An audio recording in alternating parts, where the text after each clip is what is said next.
Why I must tilt in the swing. The main reason I need tilt is for me to be able to consistently hit the ball solid. What it does specifically are two things to help you hit it more solid. Keep your inclination to the ground on both sides and keep your head in the circle or keep you centered from face on. And the two best drills I like are the club across and the head on the wall. You guys hear me say all the time that you need video feedback. And the newest version of LiveView Golf is absolutely the best form of simultaneous video feedback. And not only is video the best way to give yourself feedback, but being able to see yourself simultaneously as you're doing a movement is the best form of video feedback. It's the best way I've seen to make changes in your swing and be able to correlate the differences between your feels and your reels. LiveView is super easy to set up and use. Simply set it up behind or in front of you. You connect it with your iPad or your phone. You put that right on the ground. I can literally see myself as I'm swinging. It is the best form of practice. I encourage you guys to check out the newest version of LiveView Golf. We'll put a link in the description down below with a coupon code. Okay, so tilting in the golf swing. First things first, what is tilt? And the simple way I would look at it would be I can tilt to the left or towards the target like this. And I can tilt to the right or away from the target like this. So tilting to the left would be my left shoulder getting closer to my left hip or the ground this way, be left tilt. I can have right tilt, which would be my right shoulder going down or tilting away from the target. Now in a golf swing, what happens is during my backswing, I'm gonna have some tilt to the left, which we'll talk about. And then during the downswing, I'm gonna have some tilt to the right. Now, why I must tilt in the swing, the main reason I need tilt is for me to be able to consistently hit the ball solid. And more importantly, because I stand on the side of the ball, for me to maintain my inclination to the ground, I must tilt. So what I mean by that, and one of the two main things of why I need to tilt, number one is inclination to the ground. So when I start my setup, you can see I'm bent over. If I drew a line through my body here, let's say I'm roughly 30 degrees bent over. So if this is 180, let's just say I'm about 30 degrees, so 150. Now at the top of my backswing, what you see good players do is they look like what? They have the same inclination to the ground, or they're still bent over about 30 degrees. Now how that happens is from side bending. So my left shoulder must go down during my backswing.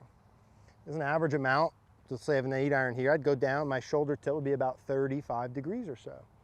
What I'm doing is I'm replacing my forward bend with side bend. So if I stood up like this, I tilt to the left, which is my left shoulder down, and then I turn back. Notice that that puts my body on the same angle. So my body's on the same angle, I have the same inclination to the ground, due to me having this left shoulder down tilt, not from actually being bent forward the same amount. If I stayed bent forward the same amount, I'd look like way over here, right? And we don't do that. So tilting during the backswing. Now during the downswing, the same thing applies. You see good players, the angle of their torso, if you drew that line in there, right? It's kind of maintain your posture. Left shoulder down on the way back, replace your forward bend. Right shoulder down on the way through, replace your forward bend. So for me to keep my body, my inclination to the ground the same in the follow through, for the purpose of making contact the easiest, I also need to have side bend. This time it's right side bend. So during the downswing, my right shoulder goes to the right, to the ground. Now if I just turn, you'll notice from the down the line angle, now my body's still bent over. Again, I keep that angle from the side bending. So when my right shoulder's lower with my turn, that keeps this angle. If I did just the forward bend and I kept that, here again, you can see from face on, that's not what we want to look like. So the first reason we must do side bend is to maintain our inclination to the ground.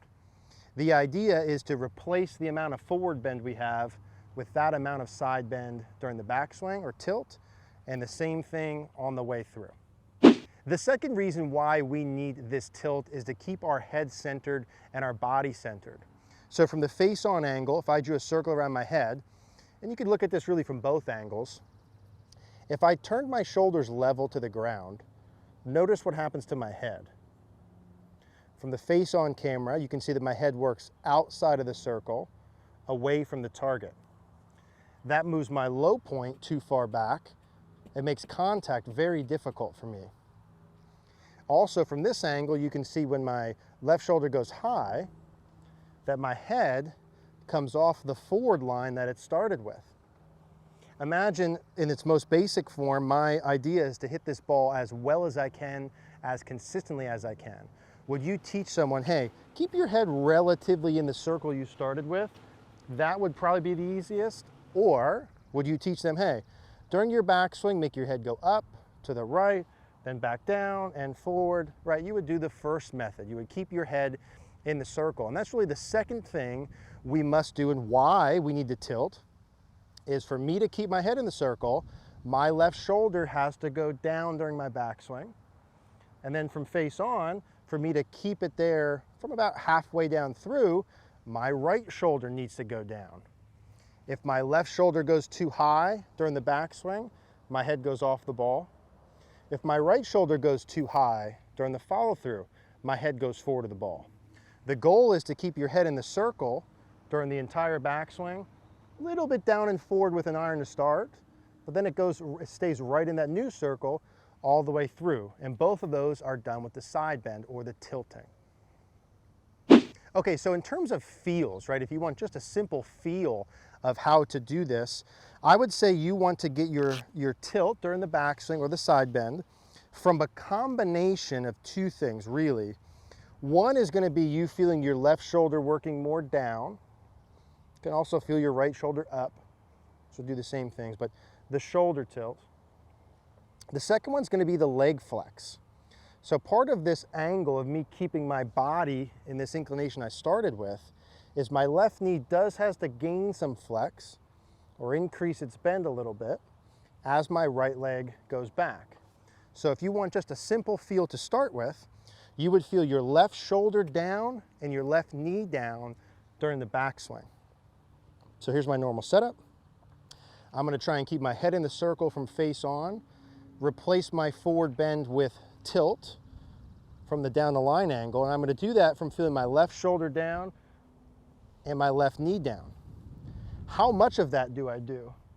I do it specifically, slowly, kind of the whole way, incrementally, and I do it to the point where my head stays in the circle, and I've replaced this forward bend with side bend. If I do too much, watch this side, my angle actually got closer to the ground, and my head went forward. That's not good. If I don't do it enough, from both angles, my head goes to the right, and I'm taller than I started. So left shoulder down, left knee down, head stays in the circle, body stays the same angle. How do I know for sure? Well, ultimately video, right? Live view, recording yourself. So left shoulder down, left knee down. Those would be the pieces that I want to feel during the backswing. Now, during the downswing, I really just want to feel the same thing if I'm keeping it simple. So I want to feel my right shoulder down during the downswing. Just like the left shoulder, I can put the club across, feel the butt of the club work back towards about even with my right foot, just outside the golf ball. That'd be about a good tilt, 35 degrees. Shoulders turned about 90 degrees to my back line. As I work down through, my right shoulder is actually going to be slightly underneath or steeper than my shoulder turn going back. So if you put your club across, it'd be left shoulder down, at or just outside the golf ball, even with the trail foot. Right shoulder would be even steeper than that, so the club should point inside the ball line. It's a really nice way to feel this. So my left shoulder goes down, left knee on the way back. Now my right shoulder goes down on the way through at an even steeper angle, usually closer to 50 degrees, which we'll show you on the screen there. So left shoulder down, left knee down on the way back, right shoulder down on the way through. That would be me doing both of those. Now, do you need to be conscious and actively think about both sides? Depends on if you're doing it correctly or not. If you don't have enough tilt on the way back, then yes, you do need to consciously think about that. I would use those checkpoints in those videos. And I would start with the backswing first, like get good at just those two pieces so you can maintain your inclination and head in the circle. So it's left shoulder down, left knee down, head stays in the circle, replacing my forward bend with side bend. I would do just that piece first. If you have that piece in and you feel good about that and you need more of the tilt on the way down, if you're someone who loses your body angles from this down the line angle, so you did not maintain your inclination to the ground, the side bend, or from the face on, if your head goes too forward, both of those, you need more tilt during the downswing. You would feel that from having your right shoulder down, club across your shoulders, not the whole club to the right with the club head there. Get that club head right to the golf ball. That'd be a nice way to feel that steepening of your shoulder tilt during the downswing. So if you need more of that during the downswing, right shoulder down. All right, guys, so ultimately from a drill perspective, I do like the club across the shoulders, getting the butt of the club just at or outside the ball line, and even with your trail foot for the tilt in your backswing, and then getting that slightly steeper on the way down. But I think the best way you can do it is the head on the wall. Now I was fortunate enough to have this from Don Law. You can see the noodle height here. You could actually build something like this, put an object through your golf bag, or use a literal wall, have someone hold a club up on the front of your forehead. But notice when I set this up, what I'm going to do is put this on my forehead to start with. And if I keep my head on the wall on the way back, and I keep my head on the wall on the way through, only until about arms parallel, that serves both purposes for me automatically. From face on, my head stays in the circle.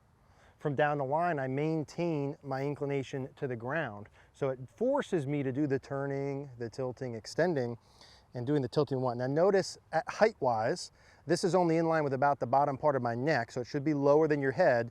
You should be able to take your normal setup with your head rounded down. It goes on the front part of your forehead.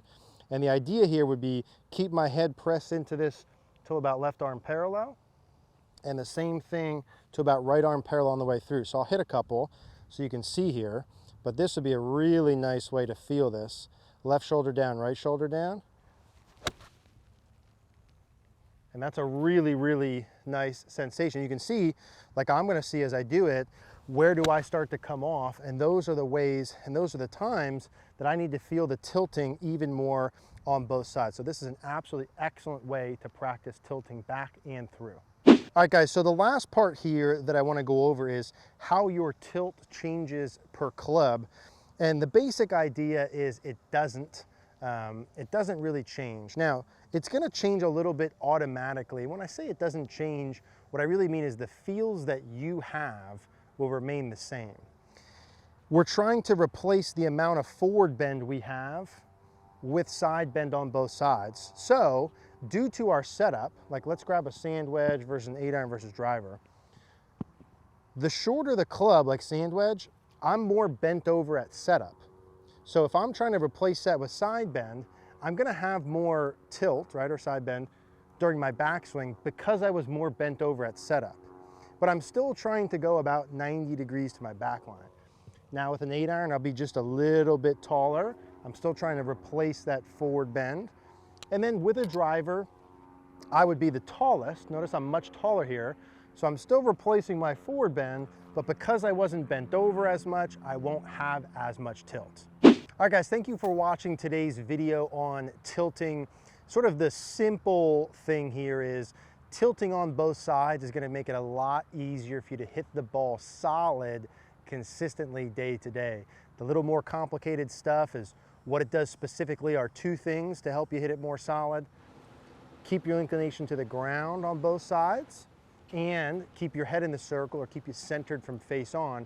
And the two best drills I like are the club across and the head on the wall. If you guys did like this video, as I mentioned, would really appreciate if you click that gray thumbs up if you hung on this long. Would love to see at CogornoGolf.com. We'll put a card on the screen, more similar videos to this on tilting if it's something you're looking to improve, and we'll also put that Cogorno Golf logo. You could click that, that'll take you right there.